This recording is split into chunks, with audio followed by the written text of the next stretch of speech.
धनबाद के नदखुरकी, बेनीडी और जमुनिया को मजदूरों ने कोल डीओ देने की मांग को लेकर मशाल जुलूस निकाला है। साथ ही बीसीसीएल और केंद्र सरकार के खिलाफ जमकर नारेबाजी की है। इन मजदूरों ने 8 जनवरी को कामकाज ठप करने की भी धमकी दी है। आंदोलनकारियों का कहना है कि कोल डीओ नहीं देने के चलते 1800 मजदूर भूखमरी की कगार पर पहुंच गए हैं।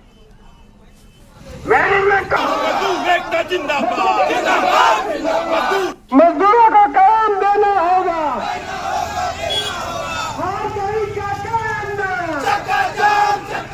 विफलता की ओर जा रहे हैं। भारत का विकास के हम लोग पास भी दायित्व है, हमारा भी दायित्व है भारत के विकास में हम सफल बने, लेकिन इनका रवैया गलत है। इसलिए हम लोग 8 तारीख को पुनः 8 तारीख को बंदी का कगार पर है और इनकी रवैया को देखते हुए हम लोग पूर्ण बाधित करेंगे तीनों कुलियरियों को। रामगढ़ के नेटुआ आइलैंड में आजसू की केंद्रीय कार्य समिति का शपथ ग्रहण समारोह संपन्न हो गया। इसका उद्घाटन आजसू अध्यक्ष सुदेश महतो ने किया था। उन्होंने ही केंद्रीय सदस्यों को शपथ भी दिलाई। साथ ही उन्होंने कहा कि आजसू की सोच राज्यव्यापी है और उसको हर पार्टी कार्यकर्ता को आत्मसात करना होगा। इस मौके पर उन्होंने आजसू की नीतियों को जन जन तक ले जाने का भी आह्वान किया है। आजसू के सूत्र में तो आना पड़ेगा और राज्यव्यापी जो सोच है पार्टी का उसको आत्मसात करना पड़ेगा आपको। तो हम किसी को कोई बात करें उससे पहले 720 जो हमारा मेंबर होगा, जो पदाधिकारी है, जो मेंबर है, ये पूर्णतः पार्टी के निर्णय के साथ खड़े होना है। पहली तैयारी आपसे प्रारंभ होती है, आपके अपने खुद से। पूर्व केंद्रीय मंत्री सुबोध कांत सहाय ने जेएमएम अध्यक्ष शिबू सोरेन से उनके आवास में मुलाकात की। दोनों नेताओं के बीच करीब आधे घंटे तक बातचीत हुई है। इस मौके पर झारखंड के ताजा राजनीतिक हालात पर विचार विमर्श भी हुआ। साथ ही आगामी लोकसभा चुनाव, इंडिया गठबंधन की एकजुटता और बीजेपी के खिलाफ जोरदार लड़ाई लड़ने पर भी चर्चा हुई। विदेश मंत्रालय की उप सचिव वीणा प्रभा तिर्की ने रांची में मुख्यमंत्री हेमंत सोरेन से मुलाकात की है। वीणा प्रभा तिर्की झारखंड की रहने वाली हैं और उन्होंने साल 2014 में भारतीय विदेश सेवा ज्वाइन किया था। पिछली पोस्टिंग में उन्होंने मॉस्को के भारतीय दूतावास में काम किया था। धनबाद समाहरणालय के सभागार में 5 महीने बाद दिशा की मीटिंग हुई और इस मौके पर सांसद और डीसी सहित कई जनप्रतिनिधि शामिल हुए। बैठक में डीएमएफटी फंड से चल रही विकास योजना की समीक्षा की गई। सांसद पीएन सिंह ने अधिकारियों की लापरवाही पर नाराजगी जताई। सांसद ने डीसी वरुण रंजन को सड़क चौड़ीकरण का कार्य की गुणवत्ता के जांच कराने के निर्देश दिए। कई तरह की जो समस्याएं हैं उनको लेकर के आया, शिक्षा विभाग से लेकर के स्वास्थ्य विभाग से लेकर के जो है मुद्दों को उठाया गया और जो हमारे जो भी कंसर्न डिपार्टमेंट है उनको एक तय समय अवधि में हम लोगों ने इन सभी जो पॉइंट्स उठाए गए हैं उन सभी का निराकरण करने के लिए और उसका अनुपालन करने के लिए निर्देश दिया गया।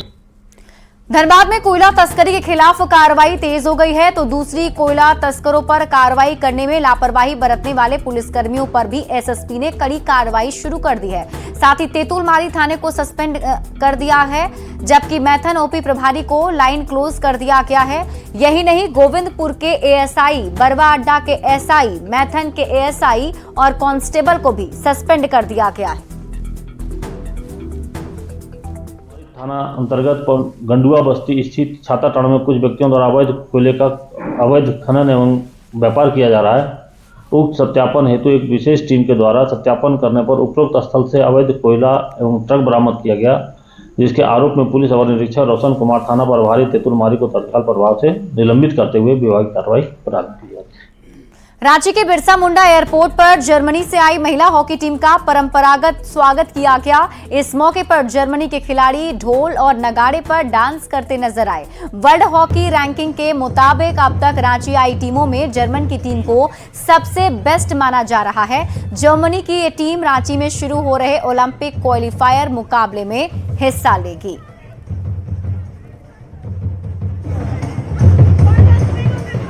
That we feel the pressure that we put on ourselves, and well, we always try to play our best hockey and be the best team in a tournament. I think obviously with the teams that are in this tournament right now, it's a little different situation than we used to. So yeah, different pressure, but I think we'll handle it. Yeah, definitely. It always feels good to be at the site for like a week or so and then get used to all the conditions, get used to the weather, get used to the pitch and just feel like home before the tournament starts. Well prepared for whatever will come, and we're looking very much forward also to get to know some new teams that we haven't played before. And first of all, we would like to enjoy the new adventure here in India. And any teams that you think might surprise you?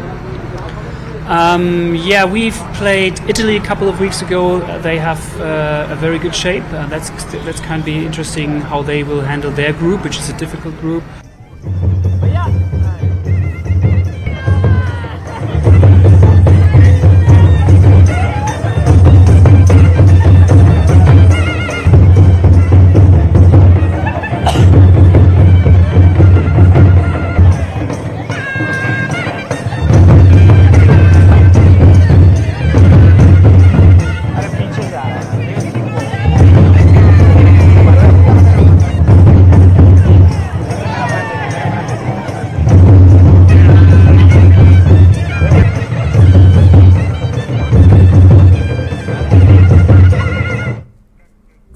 Hazaribagh के बरकट्ठा में मकर संक्रांति पर 10 जनवरी को सूर्यकुंड मेला लगेगा और इसमें भोजपुरी के चर्चित कलाकार खेसारी लाल यादव, मुकुंद नायक और शालिनी दुबे सहित कई स्थानीय कलाकार भी शामिल होंगे। साथ ही कई सांस्कृतिक कार्यक्रम भी किए जाएंगे। इस पर और अधिक जानकारी दे रहे हैं न्यूज 18 संवाददाता सुशांत सोनी। एशिया का सर्वाधिक गर्म जल कुंड के नाम से जाना जाने वाला हजारीबाग का सूर्य कुंड, जहां पर मकर संक्रांति के अवसर पर जो है विशेष मेले का आयोजन किया जाता है। लेकिन उससे हम पहले की बात करेंगे। 10 तारीख मतलब हम कह सकते हैं कि 10 जनवरी को सूर्य कुंड उत्सव का आयोजन किया जा रहा है, जिसमें भोजपुरी जगत के हम कह सकते हैं कि जाने माने एक कलाकार खेसारी लाल यादव का आगमन होने वाला है। विशेष क्या तैयारियां चल रही है, यह सब कैसे संभव हो पाए, हमारे साथ यहाँ के सुनील है, हम इनसे जानेंगे। देखिए, हम लोगों ने लगभग पिछले 6 महीने से इसकी तैयारी कर रहे थे और इसमें टीम 20 काम कर रही थी। टीम 20 में हमारे जितने भी जो सदस्य हैं वो सभी बहुत एक्टिव हैं और लगभग 6 महीने से सभी जनप्रतिनिधि, संबंधित मंत्री और जनप्रतिनिधि जितने भी लोग हैं सबके पास मैंने गया, आग्रह किया और उन लोगों से आग्रह के बाद उन लोगों से मुझे आश्वासन मिला कि नहीं, आप बहुत अच्छा काम कर रहे हैं, आप आगे बढ़िए, हम लोग आपके साथ हैं और उन लोगों का साथ और सहयोग मिल रहा है। उन्हीं लोग के सहयोग और समर्थन से ये कार्यक्रम और लगभग हजार की संख्या में दर्शकों का जुटान होना है। मेन मकसद यह है कि यहाँ जो जगह है, एक कैटेगरी में जो पर्यटक के स्थान पे लाए गए हैं उसे विकसित करना है, लोगों को आकर्षित करना है कि यह जो एशिया का सर्वाधिक गर्म जलकुंड है, यहाँ लोग पहुंचे और यहाँ की जो सुंदर वादियां हैं उसका दीदार करें। सुशांत सोनी, न्यूज 18 हजारीबाग। रांची के मोरहाबादी मैदान में खादी बोर्ड की ओर से 7 से 12 जनवरी तक सरस मेला लगेगा। मेले में रांची नगर निगम की ओर से साफ सफाई और पेयजल का इंतजाम किया गया है। साथ ही स्वास्थ्य विभाग की ओर से कैंप भी लगाया गया है। सरस मेले में ग्रामीण परिवेश का लुक देते हुए सेल्फी पॉइंट भी बनाया गया है। पिछले बार की तरह ही हमारा मेला का जो स्वरूप है, जो स्ट्रक्चर आप देखें उसी तरह का, बट उसमें कुछ तब्दीली है, चेंज है। उनके जो डिजाइनिंग है उसमें हम लोग अलग किए हैं। जो भगवान बिरसा मुंडा सभागार जो हमारा मंच का नाम है, उसी तरह गांधी संग्रहालय है, पिछले बार भी था, लेकिन इस बार थोड़ा सा हम लोग एक अलग आकर्षण का केंद्र बनाएंगे। हम लोग उसका भी तैयारी चल ही रहा है। और सेल्फी पॉइंट आप देखेंगे, ये दांडी यात्रा का झलक है और भी उसके साथ ग्रामीण परिवेश को भी आपको देखने। रांची के गणेश मैदान में गायत्री परिवार की ओर से 4 दिवसीय 24 कुंडीय गायत्री महायज्ञ किया गया है। साथ ही श्री सदगुरु ज्ञान गंगा सदग्रंथ सहित मंगल जल कलश के साथ शोभा यात्रा भी निकाली गई। अब आप सब लोग इधर मुड़ जाइए, ताली बजाने। गुमला में पश्चिमी विक्षोभ के असर से काले बादल और कोहरे से पूरा आसमान ढका हुआ है। ठंड से बचने के लिए लोग गर्म कपड़े पहनकर बाहर निकल रहे हैं। वहीं तापमान में गिरावट की वजह से कई जगह पर लोग अलाव तापते नजर आए। इस पर और अधिक जानकारी दे रहे हैं संवाददाता रुपेश कुमार भगत। गुमला जिला में दक्षिणी विक्षोभ का साफ असर दिखा जा रहा है। सुबह से ही आपको बता दें, जो जिले की शहरी इलाके हैं वहाँ पे जनजीवन जो है अस्त व्यस्त नजर आ रहा है। आपको तस्वीरों के माध्यम से दिखाना चाहेंगे। सुबह से ही आसमान की जो बादल है वो छा गए हैं, काले बादल है। इसके साथ ही आपको बता दें पूरे जिले में कोहरा छाया हुआ है और लोग अपने अपने घरों पर दुबके हुए हैं। इस वक्त मौजूद है हम जुमला के टाउन परिसर में, और लोग देख सकते हैं अभी भी गर्म कपड़े पहन करके टाउन में निकले हैं। कुछ लोग हैं जो अपने कामों से बाजार की ओर निकल रहे हैं। इसके साथ ही आपको बता दें कि और भी यहाँ पे कुछ लोग हैं, आपको तस्वीरों के माध्यम से दिखाएंगे जो अलाव तापते यहाँ पे नज़र आ रहे हैं। आपको दिखाना चाहेंगे जो लोग हैं यहाँ पर आए हुए हैं और अलाव ताप रहे हैं। ठंड बहुत बढ़ गया, काले बादल की वजह से ठंड बहुत ज़्यादा बढ़ गई है। आग जला के ठंड में बचाव के लिए आग का मज़ा ले रहे हैं। बहुत ज़्यादा जिला में ठंड, बहुत ज़्यादा जुमला जिला में ठंड बढ़ गई है। ठंड बढ़ गई है, ठंड से राहत पाने के लिए आग जला के हॉस्पिटल से बाहर अलाव सिखा रहे हैं। ठंड से बचने के लिए अलाव, ठंड से बचने के लिए। तो आप देख सकते हैं ठंड से बचने के लिए जो लोग हैं वो एक तरफ घर से नहीं निकल रहे हैं और दूसरी तरफ जो निकल भी रहे हैं वो अलाव तापते हुए ठंड से बचने का प्रयास कर रहे हैं। उपेश कुमार भगत की जेटिंग जुमला। रांची के परेड मैदान में झारखंड सशस्त्र पुलिस ने अपना 144वां स्थापना दिवस बड़े धूमधाम से मनाया। इस मौके पर एडीजी समेत सशस्त्र बल के अधिकारियों ने शहीद स्मारक में शहीदों को श्रद्धांजलि अर्पित कर कार्यक्रम की शुरुआत की। स्थापना दिवस के अवसर पर आनंद मेले का भी आयोजन किया गया। मेले में नेपाल, दार्जिलिंग, हिमाचल, देहरादून, सिक्किम के कई स्टॉल लगे जिसमें उनकी संस्कृति को दर्शाया गया। तो एक तरह से जैप वन जो है उसका एक पहचान है। हर साल ये लोग मनाते हैं, खुशी के साथ मनाते हैं अपना स्थापना दिवस। और रांची डोरंडा के इस एरिया के रहने वाले जो लोग हैं वो भी इस आनंद मेला का वेट करते हैं। खाने पीने का सामान काफ़ी बिकता है और ये बहुत उल्लास के साथ बनता है। और ये एक ऐसी परंपरा है जो बहुत दिनों से चली आ रही है और आगे भी चलती रहेगी। रांची के जिला स्कूल मैदान में समय इंडिया के तहत राष्ट्रीय पुस्तक मेला लगा है जिसमें लोगों की भारी भीड़ के साथ साथ कवि और कवयित्री भी पहुंच रहे हैं। पुस्तक मेले में काफी संख्या में पुस्तक विक्रेता और प्रकाशक भी शामिल हुए हैं। स्कूल कॉलेज के छात्र और छात्राएं भी मेले का आनंद उठा रहे हैं। आपको बता दें कि पुस्तक मेला में एकल नाट्य प्रतियोगिता का भी आयोजन किया गया है। तो ऐ शब थोड़ी देर और रुक जा, ऐ शब थोड़ी देर और रुक जा, उसके शानों पर कहना है सर झुकाकर, ऐ शब थोड़ी देर और रुक जा, उसके शानों पर सर झुकाकर कहना है कानों में फुसफुसा कर, बेइंतहा मोहब्बत हो गई है तुमसे, बेइंतहा मोहब्बत हो गई तुमसे। अभी नया वर्ष का समय चल रहा है तो मैं अपने अंदाज में इस तरह नए वर्ष की शुभकामनाएं देता हूं दर्शकों को, श्रोताओं को। आपकी खुशियां पेट्रोल के दामों की तरह बढ़े, आपकी खुशियां पेट्रोल के दामों की तरह बढ़े, आपके गम मल्लिका शेरावत के कपड़ों की तरह कम होते जाएं।